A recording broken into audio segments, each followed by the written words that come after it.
ወደ ኋላ ተመልሼ መጨረሻ ረድፍ ላይ ሆንኩ። መጨረሻ ላይ ሆንኩ፣ ከኋላ የሚያየኝ የለም። ቀስ ብዬ ወደዛ ሳላስጠጣ ሄድኩልሽና ቆም ብዬ 3 ሰዎች መጡ። ከነሱ ጋር አብሬ ሲሰግዱ እያየው ልክ ሲያወሩ እንደሚችል አረብኛ እንደሚችል ማለት ነው እያልኩ አብሬ ሰገድኩ። እንዴት እንድፈጥኜ እንደወጣው እስካሁን እኔ ትዝ አይለኝም። በዛ ፍጥነት ቶሎ ብዬ ነው የወጣሁት ብዬ ማለት ነው። እነሱ 2-3 ረካ ይደገማልና እኔ ጠፋዋ። እዛ ወጥቼ ለሰውየው ደወልኩለት። ሶማሌ ነው እና እኔ ላይ ነኝ አለኝ። ታች ምድርና ላይ ምድር እንትን ያለው መስጊዱና ላይ ነኝና ምናምን ሲለኝ እዛ በቃ ወደዛ ቀስ ብዬ ድምፄን አጥፍቼ ወደ ላይ ሄድኩ። ከዛ ሽቶ ምናምን ትንሽዬ ለልብስ የሚሆን ምናምን ብሎ እቺ ሽቶ ለልብስ ከፈለክ ብሎ የታሸገ አንድ ሽቶ ሰጠኝ። ቴንኪዩ ምናምን ብዬው ይሄን ይመስላል ባጭሩ ወሬ እንዳለ that's so sweet እና ፈልግ ልክ ኤግዛክትሊ ኢማጂን ያደረግኩት ነው። ምስኪን like it's beautiful በጣም የሚገርምሽ ምን እንደሆነ ታውቂያለሽ? ለሌባ አይመችም። አሁን የሆነ እንደው የለም ሰርጎ ገብ ሰው የሆነ ሌባ ሰው ተመሳስሎ የሆነ ነገር ሊያደርግ ቢገባ ሙስሊሞች ገና ስግደቱን አይተው ሙስሊም እንዳልሆነ ያውቃሉ።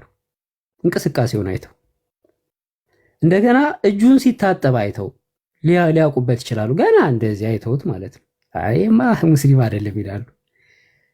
አይገርምሽም? አለመቻል ያስይዛል። ተገርፈሽ ሁላ ልትወጪ ትችያለሽ።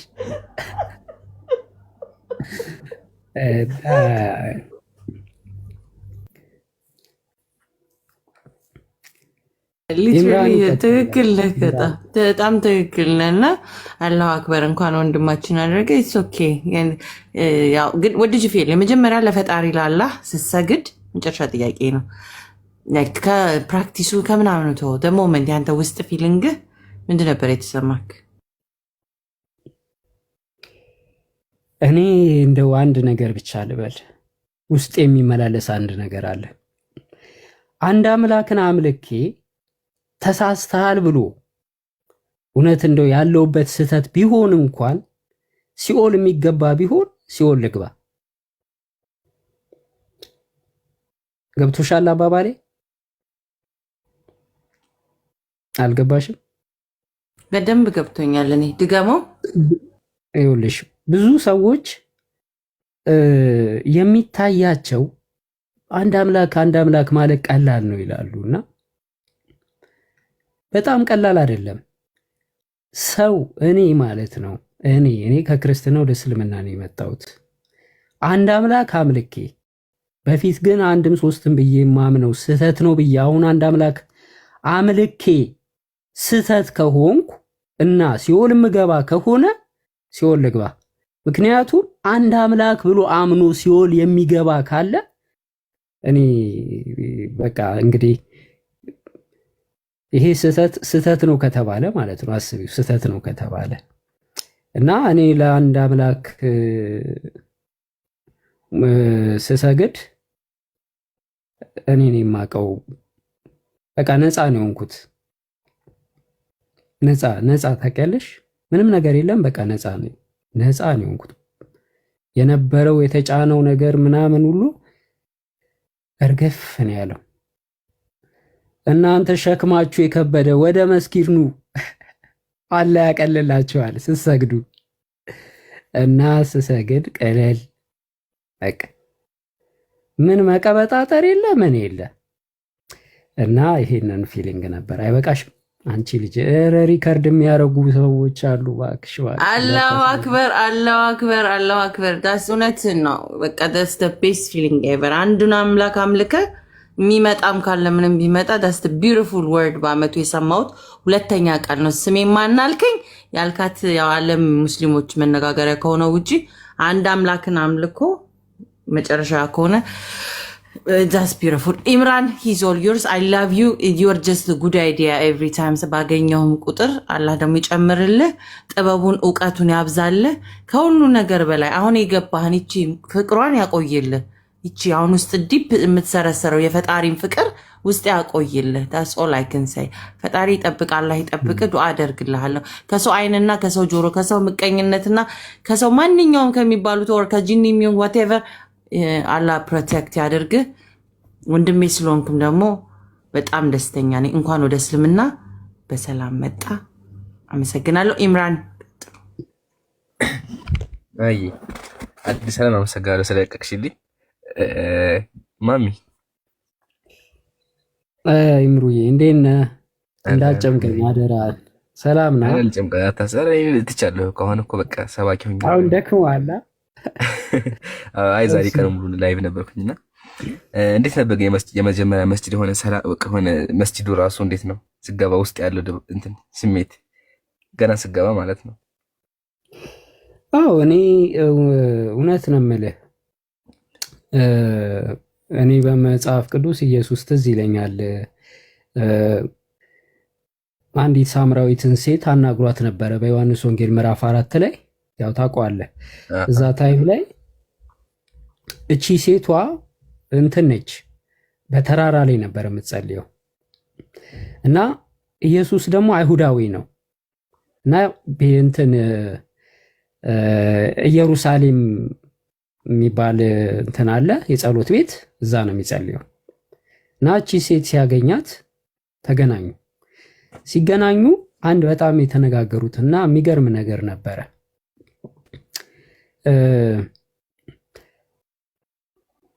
መዳን ያለው በኢየሩሳሌም ነው የምትሉት እና እኛ ግን በዚህ በተራራ እንጸልያለን ብላ ከኢየሱስ ጋር የተወሰነ ተነጋገረች እና ኢየሱስ ምን ብሎ መለሰላት? አንቺ ሴት በዚህ ተራራ ወይንም ደግሞ በኢየሩሳሌም ለአብ የማትጸልዩበት ጊዜ ይመጣል። አብ የሚፈልገው አለ በእውነትና በመንፈስ የሚጸልይለትን ነው የሚፈልገው አለ። ኢየሱስ በእውነትና በመንፈስ ለአብ ጸሎት ያደርግ ነበርና መጽሐፍ ቅዱስ ላይ ሳነቡ ያስታውሰዋል። ይህን ክፍል መስጊድ ስገባ ያየሁት በእውነትና በመንፈስ የሚጸልዩ ሰዎች ነው። ምንም ነገር የለም። ምንም የሆነ እንትን የሚመራቸው ፒክቸር የለም፣ ኦር የሚያናግራቸው ወይንም ያየኛል ብለው የሚፈሩት ነገር የለም። ከፊት ለፊታቸው ቀጥታ ይቆማሉ፣ አላሁ አክበር ይላሉ። ከዛ ራሳቸው ለጸሎት ያዘጋጃሉ፣ ይጸልያሉ፣ ይወጣሉ። እና እኔ መጀመሪያ የወደድኩት ምኑ እንደሆነ ታውቃለህ ይምራል? ባዶ መሆኑ ደስ አለኝ። ምንም ሰውን ለመሳብ ተብሎ የተቀመጠ ነገር የለም። ዳት ኢዝ ዘ ቤስት ቲንግ። መጽሐፍ ቅዱስ ከዘፍጥረት ጀምሮ እኔ እስከ ራእይ ድረስ መጽሐፍ ቅዱስን አንብቤያለሁ። አምላክ የሚፈልገው ቤት ምን አይነት ቤት እንደሆነ ታውቃለህ? ባዶ ቤት። በባዶ ቤት ውስጥ ስሙን እንድትጠራው ነው የሚፈልገው፣ ያለምንም ምልክት።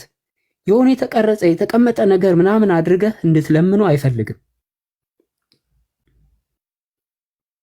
ምክንያቱም አምላክ አይታይም። የማይታየውን አምላክ በመንፈስ በማይታይ መንፈስ ውስጥ ሆነ እርሱን እያሰብክ እንድትጸልይ ነው የሚፈልገው። እና ይሄን ነገር በጣም በጣም በጣም እኔ የወደድኩት ነገር ነው። መስጊዱ ውስጥ ምናልባት ገብቶ ከሆነ ሐሳቤ አረ በደምብ ተረድቻለሁ። በዚህ ጥያቄ ጠይቁ ለመሰለ በእስልምናችን አንድ አስተምሯል።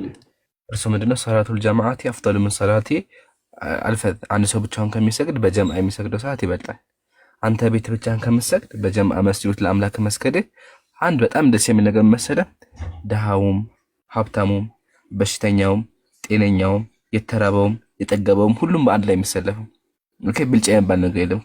ከሰዎች ጋር እኩል ሆነ ተምረህ ማለት ያው እንደምታውቀው ከሰዓት በኋላ ትምህርቶች ይኖራሉ፣ ጀማዓዎች ይኖራሉ። ከነሱ ጋር አንድ ሆነ እንዲሁም ደግሞ አምላክ ባዘዘ መንገድ ለአምላክ ለማምለክ ስትሰበሰብ ውስጥ የሚነካ ነገር አለውና በጣም ደስ ይላል። ይሄን ስሜት አንተን ፊል ስላደረከው በጣም ደስ ብሎኛል። ወላሂ ደግሞ በሱብሂ ሰዓት አሁን ሱብሂ አይ ቲንክ እናንተ ጋር ይጋብዳል ወደ ሱብሂ መሄድ ላይት መስገድ ማለት ነውና የሱብሂ ሰዓት በጣም ነው ደስ የሚል። የሱብህ ሰዓት ነው የምትሄድ። ጀማዓም ትንሽ ነው፣ ብዙ ሰዎች አይኖሩም፣ ግን በጣም ደስ የሚል ስሜት ነው። በቃ ከአምላክ በጣም የተቃረብክ ነው የሚመስል። ኦኬ ለምን አንድ እዛ ቦታ ላይ ሸይጣን የሚባል ነገር የለም፣ ወስወሳ የለም፣ የሚወሰውስህ የለም። ኦኬ ቤት ላይ እኮ ስልክ ሊደወል ይችላል፣ የሆነ ስራዎች አሉ ምናምን ምናምን። መስጂድ ግን ውስጥ ራሱ ባዶ ነው የሚወጣ፣ ሰላም ነው የምታገኘውና ያን ፊሊንግ በጣም ሼር ስላልከው ደስ ብሎኛል። እና ቅድም ስታወራ ያው ስለ እስልምና መስጂድ እያወራህ ነበርና የካባን ታሪክ ታውቃለህ ማሚ?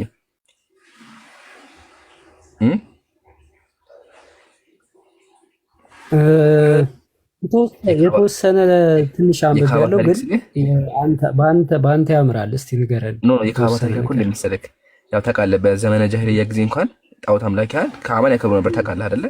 የአብርሃም ቤት እንደሆነ ያውቃሉ፣ ያከብራሉ። ታውቃለህ አይደለ? እና ያው በእነሱ በጣም ዘር ይቆጥራሉ። በጣም ዘረኛ ናቸው አረቦች በዛን ጊዜ፣ ምንም ጥርጣሬ የለውም። እና ታውቃለህ ነቢዩ ሰለላሁ ዐለይሂ ወሰለም መካ ሲቆጠሩ ማን አዛ እንዳደረገ? ቢላል ካባው ላይ ነው አይደለ? ወጦ አዛን ያለው ካባ ላይ ወጣ አዛን አለበት። አየህ አይደለ? ይሄ ለመስነ ነቢያችን ያዘዙት ለምን መሰለህ? በዛን ጊዜ ዘመነ ጃሂልያ ምን አላቸው? እንዲህ ብሎ ነብዩ ሰለላሁ ዐለይሂ ወሰለም ባሪያ ይከተላቸዋል። በቃ የባሪያ እምነት በቃ አይደለ? በጣም ዘረኛ ነበሩ፣ ሀብትም ላይ ሲቀጥል ዘር ላይ። እነዚህ ይሄ ሰውዬ አረብ አይደለም ድሃ ነው፣ ድሮ ባሪያ ነበረ። ኦኬ ስለዚህ ምን አላቸው? በቃ ሆነ ፊሊንግ አላቸው። በቃ እምነታችን በቃ የሆነ አይደለ ዘረኝነት አለባቸው። ስለዚህ በእነሱ አስተሳሰብ ከአባ ውስጥ ሊገባ እንኳን የሚችለው ሀብታም፣ ዘሩ የተከበረ አረብ የሆነ በቃ ምርጥ ዘር መሆን አለበት። ግን እንደ ነብዩ ሰለላሁ ዐለይሂ ወሰለም መካ ሲቋጠሩ ለማሳየት ዘር ብልጫ እንደሌለ ምን አደረጉ? ቢላል ሆይ ያ ቢላል ቁም ፈአዚን፣ ቢላል ሆይ ውጣና አዛን አድርገውት አያ ሰው ምንም ብልጫ እንደሌለው ወይ እነሱ ከተገባቸው እንዲከለከሉ ነብዩ ሰለላሁ ዐለይሂ ወሰለም ቢላልን ወጥተው ያም ከአባ ላይ ሌላ ቦታ እኮ አዛን ማድረግ ይቻላል ነበር፣ ግን ከአባ ላይ አናቱ ጫፉ ላይ ወጥተው አዛን አደረጉትና ከዚህ ራሱ የምንማምን እኩልነት በእስልምና ምን ያክል አጅር ከእስልምና ላይ ምን ያክል እኩልነት እንዳለ እንዲሁም ደግሞ እስልምናችን ምን ያክል እንደሚያስተምረን ነው የምናየውና ችል ጨምርልህ ብዬ ከቅድሙ ሐሳብ ያ ማለት ነው። ያው ደግሞ ቅድም የገለጽከዋለሁ አሁን በቤተ ክርስቲያን ብትሄድ አንተ ለቤተ ክርስቲያን ከሰጠህ ወይም ደግሞ አስራ ካወጣህ ብቻ ከሰጠህ ብር ስምህ ይጠራ ምናምን መታሰቢያ ይደረግልሃል፣ ትሸለማለህ ምናምን የሆነ እንትኖች ይኖራሉ። ግን በእስልማችን ብትመጣ ማለት ነው አንድ ነብዩ ሰለላሁ ዐለይሂ ወሰለም ብለዋል፣ አንድ ሰው በግልጽ ከሚሰጠው ነገር በድብቅ የሚሰጠው ነገር በላጭ ነው። አማኖች ድላችሁ ይንፍቁና ይፈሳ በድብቅ የሚሰጡ ናቸው። ትክክለኛ አማኖች በድብቅ የሚሰጡ ናቸው። በድብቅ ሲባል ምንድነው ከተባለ ቀኝ እጁ ግራ እጁ የሰጠው የሚያበቃ ቶሎ ሰጥቶ የሚገላገል እንጂ ሄዶ የሚያስነግር አይደለም በእስልምናችን። አንደኛ ሰው ኢንፋክት ሲያደርግ ለሰው ማሳወጅ የለበትም አንደኛ። ሁለተኛ ደግሞ ፓርት መሰለክ እንደው ኢንፋክት ባስደረገ ራሱ እንደዚህ መስል የተወጡ ይሄ መስጂድ እንትና እየተባለ አይወራም። ይሄ ራሱ ምን ያክል ክብር እንዳለው ነው የሚያሳየው ማለት ነው። ግን እዚህ ጋር ማለት ነው አንድ ነገር ላንሳልክና አንድ ሰው ማለት ነው ማሚ አለ ደሃ ሆነና ብር የለውም። እንዴት ነው በእስልምና የሚታየው ታውቃለህ? ስለዚህ ኢንፋቅ ማድረግ ይፈልጋል። እንግዲህ ሰደቃ ማጣት አጅር አለው አይደለ? ሰደቃ ለሰዎች መስጠት መስጂድ መሰረት አጅር አለው። ግን ሰውየው አልቻለም። እንዴት መስላችኋል? በእስልምና አንድ ሰው ሰደቃ ማድረግ አልቻለም፣ ድሃ ነው በቃ። እና ይሄ ነገር በጣም ይገርመኛል። ነቢያችን ነው መሰለኝ አንድ ሰው መጣና ወደ ነብዩ ሰለላሁ ዐለይሂ ወሰለም ናቸው ሰበቁና ለገኛው ከማቃል ምን አለ? ሀብታሞች እኮ በአጅር በለጡ ነው አሉ። መስጂድ ይገነባሉ፣ ኢንፋቅ ያደርጋሉ፣ ድሃዎችን ያበላሉና ሀብታሞች እኮ በለጡኛ ድሃዎችን ተናገሩ። ነቢያችን በመለሰለ መሰለኝ አንተ ድሃ በመሆን ንያውን በማድረግ ብቻ አጅሩ ታገኛለህ። ወላ ሀታ አሉት በመሰራው በእያንዳንዱ ነገር ወላ ሀታ በሚስት አፍ ላይ እንኳን ሚስትን ስታጎርሳት እንኳን አጅር አለው አሉ። አያችኋ? ስለዚህ ድሃ እንኳን በእስልምናችን በቀበል ስለሌሎች የሚነቅ ነገር የለም። ሰው ባቅሙ ነው ኢንፋቅ የሚያደርገው። ስለዚህ ሀብታም ብር ካለው ኢንፋቅ ያደርጋል፣ አጅር አለው። እንዲሁም ድሃ ብር እንኳን ባይኖረው ማለት ነው ሚስቱን ሲያጎርሳት ራሱ ምን አለው አጅር አለውና አያችኋ? ግዴታ በእስልምና አጅር ለማግኘት ምናምን ሀብት ያስፈልጋል። ሀብት ካለው ሀብቱን ይሰጣል። ሀብት ከሌለው ደግሞ ያለውን ወላ ሀታ ሚስቱን ያጎርሳል።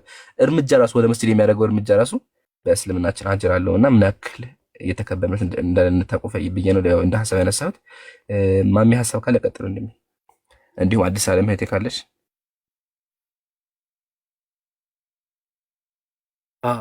ሶሪ ገርም ነው፣ ገራሚ ነው። የቀብር ነገር ቆያ እንዲ ወቅት የቀብር ነገር ትዝ አለኝ። ጀዛኩሙላህ ኮሜንት ላይ የቀብር ነገር ተነሳ። ቀብር ላይ አይታችሁ ከሆነ በቤተ ክርስቲያን ቤት ይሰራል ወይም ደግሞ ሲሞቱ ይገነባላቸዋል እንትን የሆነ ከላይ ይገነባላቸዋል። ሀብታሞች አይታችሁ ከሆነ ሀብታም ሰዎች ቤት ያሰራሉ። ቤተ ክርስቲያን ላይ ትልቅ ቤት ይሰራላቸዋል። በእስልምናችን እንደዛ ነገር አይፈቀድም። ይገርማቸዋል። ሀብታሙም ድሃውም ሲቀበር እኩል የሚቀበረው እኩል ማለት መሰላችሁ። መቃብር እንኳን ከፍ ማድረግ አይፈቀድም በእስልምና። መቃብር ላይ ቤት መግባት አይፈቀድም በእስልምናችን። ሁሉም ሰው ሲሞት እኩል ከፈን ብቻ ነው በእስልምና። ሳጥን እንኳን የለም በእስልምና። ሳጥን የሚባል ነገር የለም። ሲሞት አንድ ሰው ከፈን ብቻ ለብሶ ከፈን ታውቃላችሁ? ይሄ ጨርቅ አቡጀዲ ጨሰት በቃ ርካሽ ጨርቅ ነው። በዛ ጨርቅ ብቻ የሚጠቀለለው ወላ ሀታ ጨርቁ ራሱ የሀብታም ጨርቅ አይሆንም። ልብስ አይደለም የሚለብሰው ልብስ ሳይሆን አቡጀዲ በጣም ስስ የሆነ ጨርቅ ነው። እና ይሄን ያክል ነው እስልምናችን። ወላ ሀታ በአኺራ እንኳን ያለው እንትን ማለት ነውና አጂብ የሆነ መት ነው ያለ። አልሐምዱሊላህ አላ ኒዕመቲል ኢስላም ለዓለማቱ ጌታ ምስጋና ይገባው። አዲስ ዓለም እህት ይቀጥ ያፎን አቋረኩሽ። አይ ችግር የለም። የሰማው መሐመድ አለ እኔ እየሄድኩ ነው። አይ የሰማችሁ እንደዚህ የቀብር መችለታ እያየው ነበር ቪዲዮ። የእስልምናን ሲቀበሩ አይቻላቅም ታውቃለህ መሐመድ። ላይክ እኔ ክርስትናውንም ላይክ ወና ወዚ ህፃኖኝ እናቴ እንትን ካለች በኋላ ከሩቅ ነው የሚያባሩኝና ቪዲዮ ተልኮልኝ የጠበኩት ነገር ነበር መስለኝና የተቀበሩበት ሰው ላይ ወክ እያረጉበት ምናምን ላይክ እንትኑ ደግሞ በሆነ ኬር ያደረጉት እንትን አለ ብታይ የሆነ ብረት ነገር ነው። ከዛ በሆነ ጨርቅ ነገር ነበርና ላይክ በቃ ጉድ ነው ያየሁት። እና እንትን ስፔሻል ምናምን የለመደው የሆነ ነገር ምናምን የለም። እምሩሱ ነገር ምንድነው ላይክ እንደዛ ላይክ ክትት አለቀ በቃ። ደግሞ መሬት ነው መሰለኝ ግዴታ የሚደረገው። አው በእስልምና ማለት ነው ትልቅ አስተምሯል። እርሱ መሰለሽ መቃብር ላይ ራሱ ከፍ አድርጎ መገንባት አይፈቀድም በእስልምና። በዘመነ ጃሂልያ ጊዜ ማለት ነው ይገነባሉ፣ ቤት ይገነባሉ መቃብር ላይ። አሁንም በክርስትና ቤት ይገነባል። ሲሞቱ ቤት ይገነባላቸዋል። በባህል ማለት ድንጋይ ሐውልት ይሰራላቸዋል። ነብዩ ይሄ ነገር ከልክሎ አይፈቀድም። የአንድ የሙስሊም መቃብር ከፍ ሊል የሚገባ ማለት ነው ሁለት ስንዝር ነው ከምድር ከፍ እንኳን ካለ ማለት ነው አይወደድም። ለምን ይሄ ከተባለ ሁሉም ሰው እኩል እንደሆነ ለመግለጽ ነው አንደኛ። ሲቀጥል ደግሞ ምንም ጥቅም የለውም ነው። ኦኬ በእስልምናችን ምንም ጥቅም አንድ ሰው መቃብሩ ከፍ ተገነባለት የሚባል ነገር የለም። ግን አንድ ሰው ሲሞት ክብር አለው በእስልምናችን። ነብዩ ሰለላሁ ዐለይሂ ወሰለም እንኳን ሙስሊም ግን አይሁዳዊ ማለት ነው ሙቶ መቃብሩ ሰልፍ ቁመው ነው ያሳለፉት ነብያችን። አይፈቀድም በእስልምና ሬሳ ወይም ደግሞ የሞተ ሰው ክብር አለው ሲባል ምንድነው ከተባለ ወላ ሀታ መቃብሩ እስከሚገባ ድረስ ሰው መቀመጥ አይችልም። አሁን ልንቀበር እየሄድን ማለት ነው ሰው የሚቀመጠው ከቀበረ በኋላ ነው። የሙታኑን ክብር ለመግለጽ ያክል በእስልምናችን ሰውየው ሳይቀበር መቀመጥ ራሱ አይወደድም አንደኛ። ሁለተኛ ደግሞ እንዳልኩሽ ያው ነብዩ ሰለላሁ ዐለይሂ ወሰለም እንኳን ሙስሊሙ ይቅርና ሌላ ጣዖት አምላኪውን ክርስቲያኑ እንኳን ሲያልፍ ወይ አይሁዱ ሲያልፍ እንኳን ቆሞ ያሳልፉ ነበርና ሙት በእስልምና ክብር ነው። ክብር ቢሆንም ግን ሲሞት የሆነ በቃ መቃብር ተገንብቶለት ምናምን አይደለም። በእስልምናችን እንደዛ ይባል ነገር አይፈቀድም። ለምን በቃ ወደ አምላኩ ነው ኦልሬዲ ሄደ። ወደ አምላኩ ስለሄደ ልብስ በስርዓት የሆነ መቃብር መገንባት ምናምን የለም። የሚቀበረው ከፈን ነው። ቅድም ከፈን አለ፣ ከዛ ለህድ አለ። ለህድ መሰለኝ ጉድጓድ ወደ ታች ይቆፈራል። አሁን ክርስትና ቁጭ የሚደረጉ አይደል? ግን በእስልምና እንደዛ ያለ በእስልምና ወደ ታች ይቆፈራልና ከዛ ወደ ጎን ደግሞ ይቆፈራል። ገባሽ? ወደ ላይ ከዛ ወደ ጎን ከተቆፈረ በኋላ ይገባል፣ ይደፈናል፣ ይቀበላል። በቃ خلاص ከዛ ይደረዳል በአፈር። ሌላ አለቀ። ሌላ ጣጣ የለም። ከዛ ለአላህ መተው ነው ስራው። ዱዓ ይደረግለታል። ኦኬ። እና ሰደቃ የሚወጣ ሰደቃ ምንድነው ከተባለ በሱ ስም ቤተሰቦቹ ጋር ሰደቃ ድሃዎችን ያበላሉ ማለት ነው። ይሄ ነው በቃ ሌላ የለም በእስልምናችን። ነብዩ ሰለላሁ ዐለይሂ ወሰለም እንኳን ሲሞቱ ይገርምሻል እዛ ቤታቸው የተቀበሉት ቤታቸው ለመሰል ቤታቸው የተቀበሉት በዘመነ ጃሂልያ ጊዜ ያው ምንም ቢሆን ምንም አንቺ እንኳን ብትሆኝ እኔ እንኳን ብሆን የነብዩ መቃብር ማየት ደስ ይለኛል አይደለ? ምንም ቢሆን ምንም በቃ ውስጣችን ነብይ ናቸው፣ የዓለማት ነብይ ናቸው። በጣም እንወዳቸዋለን፣ በጣም እናፈቅራቸዋለን። ስለዚህ ውስጣችን አይችልም። ገባሽ? ሱሐቦች ይዛን ጊዜ ምንም በቃ አብዛኛው ነብዩ ሰለላሁ ዐለይሂ ወሰለም ሲሞቱ አብዛኛው ሱሐባ አልቻለም። በቃ አብዛኛው ሱሐባ አልቻለም። ሁሉም አገሩን ጥሎ በቃ መዲና ጥሎ ነው ሄደዋል። ቢላል ብትል በቃ አገሩን ጥሎ ሄደዋል። አልቻሉም። በቃ የነብዩ ሞት ሊቀበሉ አልቻሉም ማለት ነው። እና ምንም ቢሆን ወደ መቃብር ሊሄዱ ይፈልጋሉ። የነብያችን መቃብር ከዛ ሄደው መቀበል ይፈልጉ ይችላሉ አይደለ? ለዛ ያን እንኳን እንዳይሆን ነብዩ ሰለላሁ ዐለይሂ ወሰለም የተቀበሉት ቤታቸው ውስጥ ነው የተቀበሉት። ቤታቸው ውስጥ ታውቂያለሽ። ማንም በቃ እንትን እንዳይላቸው ይሄን መጡ መቃብራቸው ላይ ከቦ ምናምን በቃ ዱዓ እንዳያደርግ የለም በእስልምናችን። በቃ ሁሉም ከሞተ ወደ አኺራ የሚተውና ይሄን ይመስላል መቃብር በእስልምና ማለት። ተቀጥሉ። ዋው በጣም የሚገርም ነገር ነው።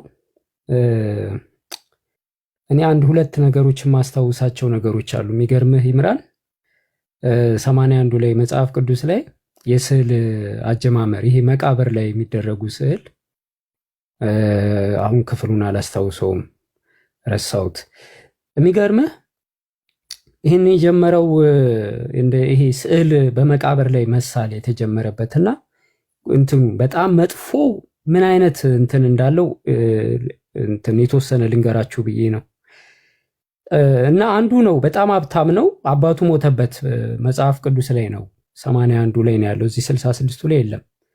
እና ቤተሰቡ ሞተበትና ለአባቱ መቃብር አሰራና በአባቱ መልክ የሚመስል ፎቶ አስቀርጾ መቃብሩ ላይ ያደረገ እና ማታ ማታ እየሄደ ያለቅሳል። እየሄደ ሲያለቅስ በመልኩ ላይ ሰይጣን መጣና ሰውየውን አናገረው። ልክ አባቱን እንደሚያናገር መስሎ ማለት ነው። ልክ እንትና ማን ነው ሳውል ታስታውሳለህ? እንትን ላይ መጽሐፍ ቅዱስ ላይ ሳውል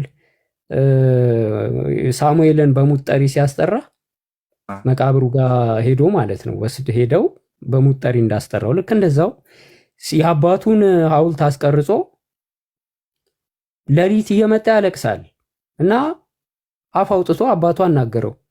በጣም የሚገርመው ነገር ሰይጣን ነበረ በዛ ውስጥ የሚያናገረውና ልጅህን ረድልኝ አለው። ሄደና ልጁን አምጥቶ አረደለት እና ምንድነው ከዛ በኋላ የስዕል መቃብር ላይ ስዕል ማድረግ ከዛ በኋላ ነው እንትን ያለው የቀጠለው። ሙታንን ለማናገር ብለው ነበረ የሞተባቸውን የቤተሰቦቻቸውን ፎቶ መቃብሩ ላይ የሚያደርጉት። በጣም አደገኛ የሆነ ነገር ልማድ፣ መናፍስት መጥራት እና አንዴ እኔ የማስታውሰው ወደ ሁለተኛው ሀሳብ ልሂድ እንዳላረዝምባችሁ። አንዴ ስለ እስልምና እያነበብኩኝ ስለ ነቢዩ መሐመድ ማልቆፍሮ አዲስ የለም እና እያነበብኩኝ ምን እንዳገኘው ታውቃለህ? ነቢዩ መሐመድ ሚስታቸውና ሁለት ሚስታቸው ወደ ኢትዮጵያ መጥተው ነበርና የማርያም ቤተክርስቲያንን ጎብኝተው ተመልሰው ሄዱ። ነቢዩ መሐመድ ኢትዮጵያ አልመጡም እና ነቢዩ መሐመድ ጋደም ብለው ነበረ ቤት ውስጥ እና መጥተው ነገሩት እንደዚህ ኢትዮጵያ ውስጥ ያዩትን ስዕል ማለት ነው። የዛን ጊዜ እኔ እስካሁን ድረስ አረሰው ምን እንዳልኩት ታውቃለህ? ነቢዩ መሐመድ ይሄ እውነተኛ ነቢይ ነው ያልኩት። እንትኑን ሐዲሱን አስቀመጥኩት ስክሪንሻት አድርጌ። ምክንያቱም ምን ብሎ መለሰ መሰለ? ስለ ስዕሉ ድምቀት ውበት ሲነግሩት ምን አላቸው? በሊቃውንቶቻቸው ሲሞቱ እነሱ በሞቱበት ላይ ቤተክርስቲያን ይሰሩና አለ ጸሎት ያደርጉላቸዋል በእነሱ ስም፣ እነሱን ጸሎት እያደረጉ ያመልኳቸዋል የሚል አንብቤ አንተ ክውን ያልኩት ልክ ወደ ቤተክርስቲያን ውስጥ የሚደረገውን ነገር ስለማቅ ለቅዱሳን መጸለይ ይቻላል ምናምን የሚባል ነገር ስላለ አጽም ላይ የኤልሳማ አጽም ሙታን አስነስቷል አንተ ሁሉ ጥቅስ ይጠቀሳል። እንደዚህ አይነት ነገር ሲመጣ ማለት ነው። ለምንድነው ሙታን ቦታ ላይ ጸሎት የሚደረገው ሲባል ኤልሳም የሞተ ሰው አስነስቷል ተብሎ ጥቅስ ይጠቀሳልና እሱ ትዝ አለኝ እና ቤተክርስቲያን የሚገርም መቃብርም ነው። መቃብር ቤተክርስቲያን ውስጥ መቃብር አለ። አብዛኛውን በብዛት ቤተክርስቲያኖች ውስጥ መቃብር አለ። መቃብር ላይ ደግሞ የተሰራ ቤተክርስቲያን አለ። የቅዱሳን አጽም ያለበት እዚህ ቲክቶክ ላይ ያው ፕሮቴስታንቶች አረ ኦርቶዶክስ አውጪ ይሄንን አጽም አውጪ ከቤተ ክርስቲያን ውስጥ እያሉ እየጮሁ ነው። ሁሌ ይጮሃሉ። እና እንዲህ አይነት ልማድ እንዳለ ነቢዩ መሐመድ ሳይሄዱ ኢትዮጵያ ሳይመጡ ያውቁ ነበርና በጣም የተገረምኩበት ነገር ነበረ በዛ ጊዜና ውስጤ ነበር የተሰበረው። በጣም ውስጤ የሆነ ቦታ ሄደ ገሌ የሚባሉ የተቀበሩበት ጻድቅ እዛ ከሄድክ እስከ 10 ትውልድ ይማርልሃል ተብሎ አፈራቸውን ዛቅ አድርገህ የተቀበሩበት ቦታ ላይ ሄደ እምነት ብለህ ተቀባብተህ ወደ ቤት የምትመጣበት ይሄ ፈጣሪን ማስቀየም፣ በፈጣሪ ላይ መዘበት፣ በፈጣሪ ላይ ማላገጥ፣ ምንም አያመጣም ብሎ መቀለድ ነው። መናፍስት መጥራት በጣም ከባድ እና ትቼላቸው መጥቻለሁ። እኔ አሁን አይመለከተኝም፣ አያገባኝም።